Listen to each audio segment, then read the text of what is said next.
नमस्ते, मेरा नाम डॉक्टर रवि रंजन है and I am the senior paediatrician and neonatologist at Apollo fetal and children's hospital greater Noida.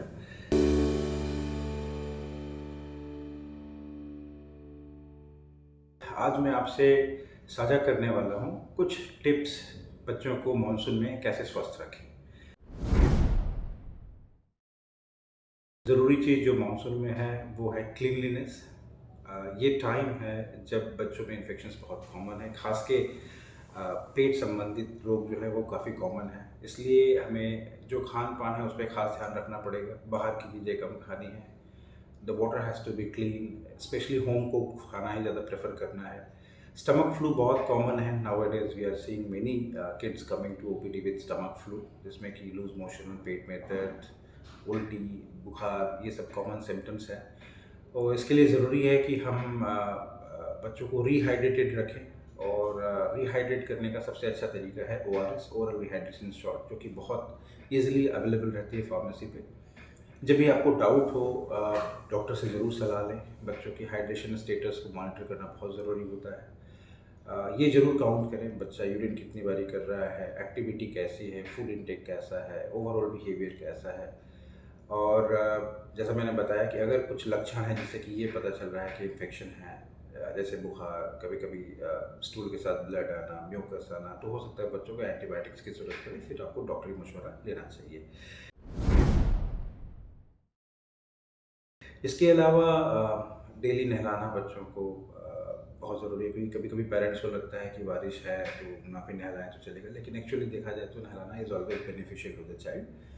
And इसके अलावा डायपर केयर, अगर बच्चा छोटा है, लेस देन 2 ईयर्स का है और हम डायपर्स का इस्तेमाल कर रहे हैं, तो ये ज़रूर मेक श्योर कर लें कि हम डायपर्स को चेंज करते रहें। अगर पॉसिबल संभव हो तो डायपर का इस्तेमाल जितना कम हो उतना अच्छा, क्योंकि डायपर्स जो है वो मॉइस्चर को प्रमोट करते हैं और फंगल इन्फेक्शन होने का चांस ज़्यादा रहता है।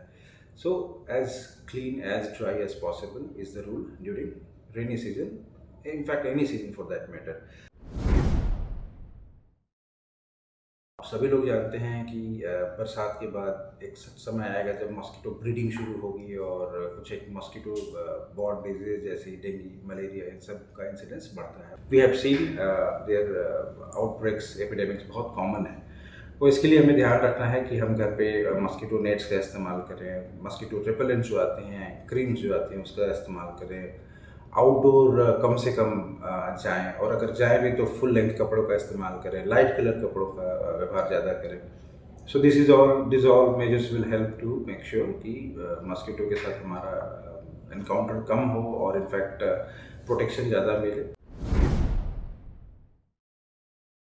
इम्पॉर्टेंट है वैक्सीनेशन। तो vaccination like for any other season ज़रूरी है, बट स्पेशली चूँकि इस सीज़न में फूड बॉर्न डिजीज़ के चांस ज़्यादा हैं, तो टाइफाइड, हेपेटाइटिस ए, ये आप ज़रूर मेक श्योर करें कि बच्चों को एज रिलेटेड, यानी कि जो समय उम्र के अनुसार जो वैक्सीन ज़रूरी हैं वो ज़रूर दिलवाएँ। फ्लू भी इस कारण से कहा जाता है कि 5 साल से कम जो बच्चे हैं उनको सालाना एक बार फ्लू का शॉट दिलाना ज़रूरी है। सो इसके लिए अपने पीडियाट्रिशियन से मिल सकते हैं और जो गाइडलाइंस हैं इंडियन अकेडमी ऑफ पीडियाट्रिक्स की, उस हिसाब से आप इनका वैक्सीनेशन करवा सकते हैं। That will make sure your child is protected against this vaccine preventable disease, जो कि कभी कभी बहुत सीरियस हो जाती हैं, और ऐसी ऐसी बीमारियां हैं जो कि वैक्सीन के माध्यम से हम लोग डेफिनेटली बचा सकते हैं। सो अक्सर ये क्वेश्चन होता है पेरेंट्स की तरफ से कि हम क्या कर सकते हैं ताकि बच्चों की इम्यूनिटी अच्छी रहे। सो बच्चों की इम्यूनिटी जो है वो बेसिकली अनफॉर्चुनेटली ऐसा कोई मैजिकल इम्यूनिटी बूस्टर नहीं होता। हमें बस कुछ बातों का ज़रूर ध्यान रखना होता है, जैसे कि हैंड वॉशिंग बहुत ज़रूरी है। बच्चों को घर पे, स्कूल में हैंड वॉशिंग ज़रूर प्रमोट कराएं। इसके अलावा विटामिन डी के लिए सन एक्सपोजर आधा पौना घंटा डेली सुबह शाम धूप में एक्सपोजर बहुत ज़रूरी है। विटामिन सी के लिए सिट्रस फ्रूट जैसे नारंगी, लेमन, आंवला, ये सब का सेवन रेगुलर बेसिस पे करते रहें। एडिक्वेट स्लीप बहुत ज़रूरी है। बहुत बारी बच्चे क्या होता है, स्कूल खुल जाने के बाद 11-12 बजे सोने को जाते हैं, फिर सुबह 5-6 बजे उनकी स्कूल बस आनी होती है, जल्दी जल्दी हड़बड़ में नींद पूरी नहीं होती। वो भी एक बहुत बड़ा कारण है, इम्यूनिटी डेवलप नहीं होती। सो पेरेंट्स, अभिभावकों के लिए ज़रूरी है कि आप इन चीज़ों को मेक श्योर करें। That means balance diet very important, physical activity very important, adequate sleep जो कि बहुत अंडररेटेड है लेकिन very important, and hand washing, clean water, ये सारी चीज़ों का ज़रूर ध्यान रखें। एक कॉमन एक्टिविटी है बच्चों के लिए स्विमिंग, सोसाइटी में या कहीं और जहाँ स्विमिंग पूल हो, अभिभावक बच्चों को लेकर जाते हैं और मेरे हिसाब से इसको प्रमोट करना चाहिए क्योंकि physical activity end of the day is very very important. बच्चों के लिए फिजिकल एक्टिविटी हमने ये देखा कि लास्ट 2-3 साल जब लॉकडाउन का टाइम था, जब बच्चे बाहर नहीं निकलते थे, फिजिकल एक्टिविटी ना होने की वजह से भी काफ़ी परेशानियाँ का सामना करना पड़ा उनका। तो फिजिकल एक्टिविटी डेफिनेटली प्रमोट होनी चाहिए। लेकिन यही कि स्विमिंग पूल के साथ हमें ये जो स्विमिंग पूल जो मैनेजमेंट है उनसे ये डिस्कस करना चाहिए ताकि जो स्टैंडर्ड हाइजीनिक प्रोटोकॉल है वो ज़रूर मेंटेन हो। कुछ एक बारी कुछ एपिडेमिक्स होती हैं जैसे आँखों का इन्फेक्शन, कान का इन्फेक्शन, ये एक बहुत कॉमन है और आमतौर पे बहुत सीवियर नहीं होता, होता भी है तो वी कैन टैकल इट। सो मेरा यही सुझाव रहेगा कि डू प्रोमोट फिजिकल एक्टिविटी। अगर इन्फेक्शन है भी तो विच कैन बी टैकल्ड। इसका मतलब ये नहीं कि बच्चों को स्विमिंग में ना भेजें, ज़रूर भेजें और जो एहतियात है वो उसका ज़रूर ध्यान रखें, ज़रूरत पड़े तो डॉक्टर से ज़रूर मशवरा करें। फूड रिलेटेड बहुत सारे क्वेश्चंस होते हैं कि डॉक्टर साहब क्या खाना है हमें बरसात के समय में। तो खान-पान में जहाँ तक सवाल है बैलेंस डाइट की ओर हम हमेशा बहुत स्ट्रांगली सजेस्ट करते हैं। बैलेंस डाइट का मतलब है कि आपके जो प्लेटर है, आपका जो प्लेट है उसमें हर तरह का पदार्थ हो, protein, fat, carbohydrates, fibres, water यानी कि फ्लूइड, मिनरल्स, तो सारी चीज़ों का कॉम्बिनेशन इज़ ऑलवेज प्रोवाइडेड। कुछ एक बच्चे होते हैं जो कुछ एक फूड्स को लेके सेंसिटिव होते हैं। फॉर एग्जांपल अगर किसी बच्चे को मिल्क एलर्जी है तो मिल्क कंजम्पशन से उनको परेशानी ज़्यादा होती है। तो हमें ये आइडेंटिफाई करना है कि किसी पर्टिकुलर चीज़ से अगर कुछ सेंसिटिविटी है तो उसको अवॉइड करना है। Sensitivity and tolerance are very subjective and most of the time जैसे जैसे एज बढ़ता है बच्चा जो चीज़ आज टॉलरेट नहीं करता है वो हो सकता है कि बड़ा होकर टॉलरेट कर ले। तो उसको ट्राई करना है, कुछ एक लिमिटेड पीरियड ऑफ इंटरवल के बाद आप उसको ट्राई करते रहें।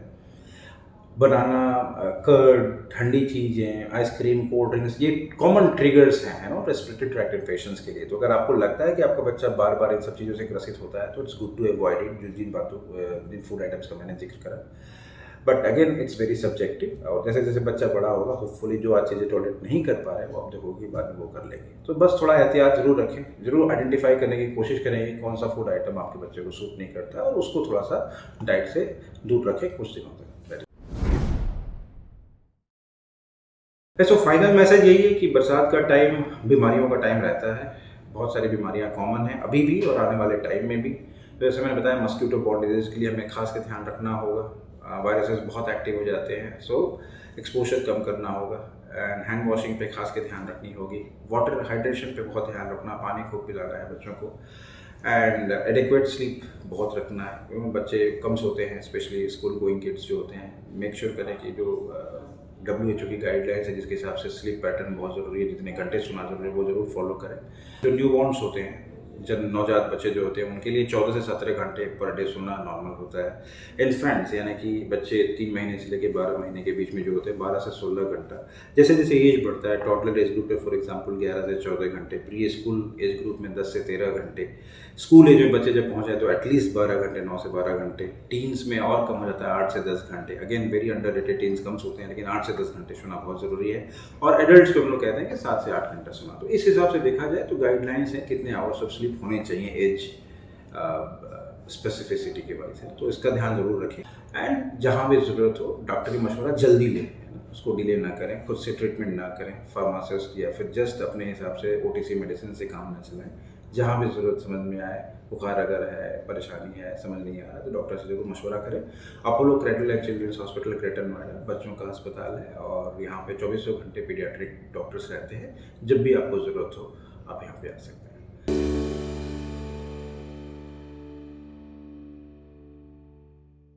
So these are few things I wanted to share. अगर कोई भी डाउट हो, क्वेश्चन हो, please do drop a message and please get in touch with us. Thank you very much and hope you remain all safe.